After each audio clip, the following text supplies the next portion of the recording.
right now nearly half of all American adults have high blood pressure, and nearly half of those people, tens of millions of people, don't know it.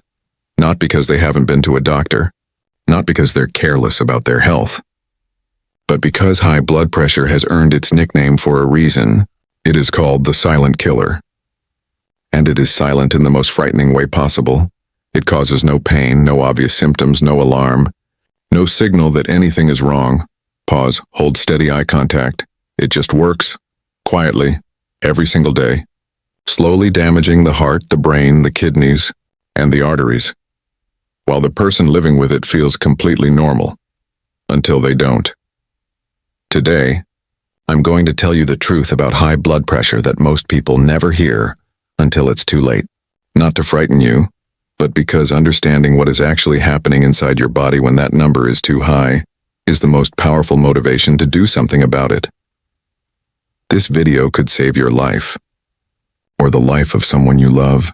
Please stay with me. Let me start by explaining what blood pressure actually is, because most people know their number without truly understanding what it means for their body. Every time your heart beats, it pushes blood out through the arteries.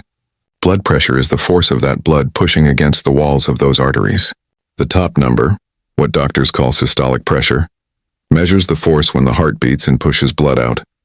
The bottom number, diastolic pressure, measures the pressure in the arteries between beats, when the heart is resting. A healthy reading is around 120/80. When those numbers creep above 130/80 consistently, doctors become concerned. When they reach 140/90 or higher, that is high blood pressure, and the walls of every artery in the body are absorbing more force than they were designed to handle on a long-term basis. Now here is the part that most people have never had explained to them clearly. Imagine pressing your thumb against a garden hose while the water is running. The pressure inside that hose builds. The rubber walls stretch and strain under that pressure. Over time, not immediately, but over time, that constant extra strain changes the hose. The walls thicken. The inner lining becomes rougher.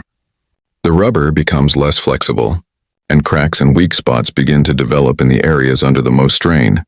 That is what chronically high blood pressure does to your arteries.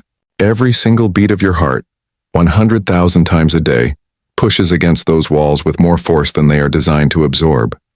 And over months and years, that excess force changes them in ways that create the conditions for the most serious medical events a person can experience. Heart attack, stroke, kidney failure, vision loss, heart failure, all of them connected, all of them more likely, dramatically more likely, when blood pressure has been running high and uncontrolled. And the scariest part? You can feel perfectly fine while all of this is happening. This is the section of the video that I need you to pay special attention to, because understanding how high blood pressure reveals itself, even when it feels silent, can make an enormous difference in whether you catch it and act in time. The symptom, everyone knows, and misunderstands. Most people believe that if their blood pressure were dangerously high, they would feel it. They would have a headache. They would feel flushed or dizzy. They would know. And occasionally, at very severe levels, high blood pressure can cause headaches or visual disturbances. But for the vast majority of people, at the ranges most common in adults over 50, readings in the 140s, 150s, even 160s, there is nothing to feel. Nothing that announces itself. Nothing that interrupts a normal Tuesday. This is not an exaggeration. It is one of the most well-documented and most dangerous characteristics of this condition. The absence of symptoms is not reassurance. It is the mechanism by which the damage accumulates undetected, what high blood pressure eventually produces, if left unaddressed. When high blood pressure has been present and uncontrolled for months or years, the body begins to show the downstream effects. And these are the signs that, in retrospect, people recognize as warnings they missed. Persistent fatigue that doesn't improve with rest, because the heart is working harder than it should day and night. And the extra workload drains the body's energy reserves over time. Shortness of breath with activities that used to feel easy, because a heart under chronic pressure begins to change structurally over years, becoming thicker and less efficient as a pump. Frequent headaches, particularly in the back of the head and in the morning. Not always, not in everyone. But in some people, this is the clearest recurring signal of pressure that has climbed too high. Blurred vision, or small changes in how clearly you see. The delicate blood vessels in the eyes are among the first to show the effects of prolonged high pressure, and an eye doctor examining the back of the eye can sometimes detect signs of this before other symptoms appear. Swollen ankles or feet in the evening, a sign that the heart and kidneys, both under strain from high pressure over time, are no longer managing fluid as efficiently as they once did. And for some people, the first symptom is the most frightening one of all. A heart attack or a stroke that arrives as far as they knew without warning. Except that the warning had been present for years, silently, in an unchecked blood pressure number.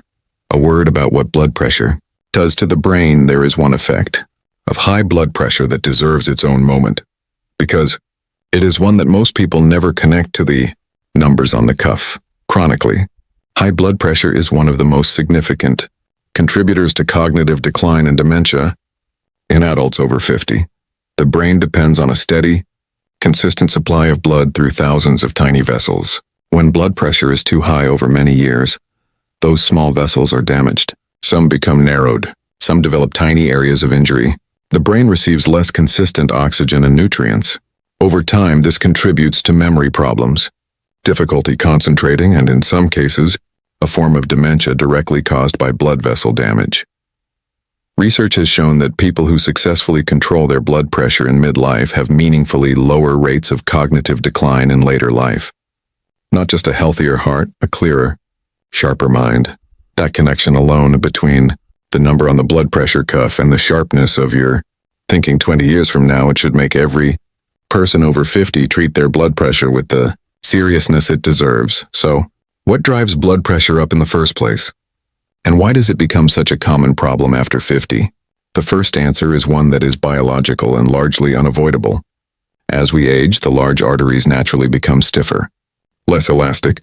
When the heart beats and sends blood out, those stiffer walls don't expand and absorb the pressure wave the way younger, more flexible arteries do.